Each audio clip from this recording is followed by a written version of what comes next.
Hey everybody, it's T Shoni. So I have been thinking about what we talked about with cleanliness is next to godliness. And in the video, I told you guys, I don't think that's in the Bible, but it's just something I grew up hearing all the time. So that came to my mind when God told me to declutter my house because I had some things that could go, time to do a little cleaning. So that was on my mind.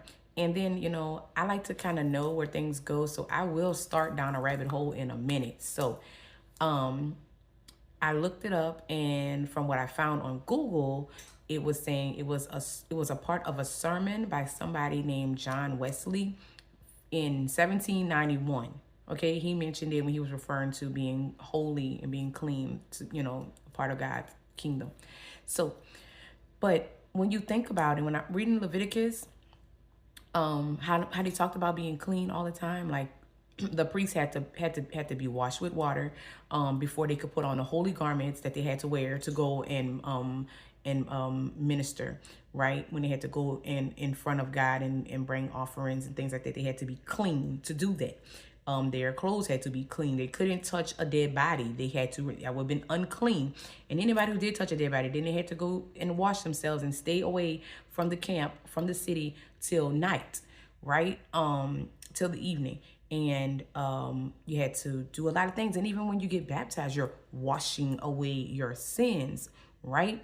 When you pray, God said you can't even bring an offering to God, like your tithes and your offering. You can't even bring that if you got something nasty in your heart. You got to make sure your heart is pure and clean, so God can be in there too, because God is not going to dwell in an unclean place, right? So all of these things, they kind of work together.